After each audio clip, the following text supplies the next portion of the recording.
Class 5 প্রশ্নবিচিত্রা page number 61। এই পেজের তোমাদের 7 নাম্বার ইংলিশের যে প্রশ্ন সেটটি রয়েছে তার সমস্ত শর্ট কোশ্চেনের আলোচনা নিয়ে আজকের এই ভিডিও। তোমাদের যে প্যাসেজটি দিয়েছে সেটা বাটারফ্লাই বইতে রয়েছে। আমি আর প্যাসেজটি পড়ে দিলাম না, ডাইরেক্ট কোশ্চেন অ্যান্সারে চলে আসি। A number, choose the correct answer from the given alternatives. At the top they had difficulty in. তো একদম চূড়োতে উঠে তারা যে সমস্যার মুখোমুখি হয়েছিল সেটা হলো ব্রেথিং, শ্বাসকষ্টের সমস্যা। এর আগের প্রশ্ন, complete the following sentences with information from the text. এর আগের প্রশ্ন, Hillary and Norgay reach the summit at. কটার দিকে একদম চূড়োতে পৌঁছে গেছিল? 11:30 AM, ঠিক সকাল 11:30 নাগাদ। প্রথমেই রয়েছে 11:30 AM। বিদাগের প্রশ্ন, Hillary wanted to shake hands but Norgay. তো হিলারি চেয়েছিল হ্যান্ডশেক করতে নোরগের সাথে, কিন্তু নোরগে কি করেছিল? Gave him a hug in return, বিনিময়ে একটা কোলাকুলি করেছিল।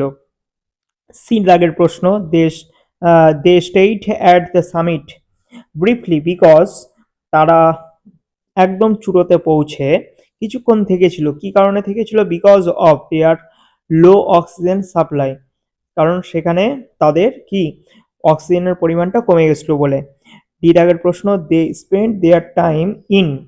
তারা সময়টা অতিবাহিত করেছিল in taking photographs and enjoying the view. তো তারা ফটোগ্রাফি করেছিল এবং দৃশ্যটাকে উপভোগ করেছিল। নেক্সট কোশ্চেন অ্যান্সার, সি এর A, what did Hillary do after reaching the summit. তো একদম শীর্ষে পৌঁছে হিলারি কি করেছিল? অ্যান্সারটা এইভাবে লিখবে, লিখে দিয়েছি। আফটার রিচিং দ্য সামিট, একদম চূড়াতে পৌঁছে, Hillary reached out to shake Norgay's hand and but Norgay give him a hug in return. Next বিদাগের প্রশ্ন, how long did Hillary and Norgay remain at the summit. তো চূড়াতে পৌঁছে কতক্ষণ থেকেছিল হিলারি এবং নোরগে? দ্য টু ম্যানের জায়গায় লিখতে পারো Hillary and Norgay enjoyed only 15 minutes at the top of the world. বিশ্বের সর্বোচ্চ চূড়োতে 15 মিনিট তারা অতিবাহিত করেছিল। দ্বিতীয় প্রশ্ন, find a word from the above text which means the following. এমব্রেসের সিনোনিম ফর্ম হবে হাগ। এমব্রেস মানে হচ্ছে জড়িয়ে ধরা বা কোলাকুলি করা। এরপর গ্রামার অ্যান্ড ভোকাবুলারি দিয়েছে। 2 এর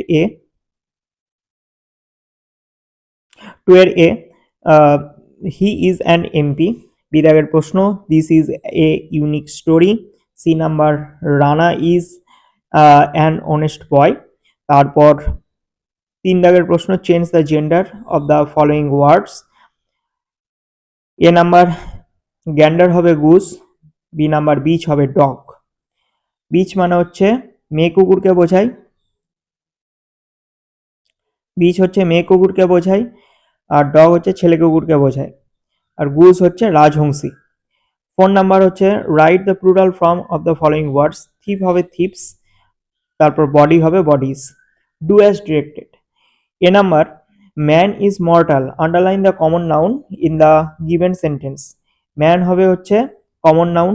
B number, iron and steel are two useful metals, underline the subject of the given sentence. তো এই সেন্টেন্সের সাবজেক্ট হচ্ছে আয়রন অ্যান্ড স্টিল।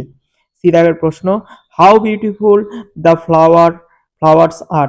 এটা পাংচুয়েট দ্য সেন্টেন্স, এটা হবে ইন্টারজেকশন সাইন। ঠিক আছে, কতই না সুন্দর এই ফুলটি, অবাক হচ্ছে এই সেন্টেন্সের মাধ্যমে। 7 দাগের যে প্রশ্ন সেটটি ছিল, 7 নম্বর যে প্রশ্ন সেটটি ছিল সেটার সমস্ত প্রশ্ন উত্তরগুলো আলোচনা করলাম।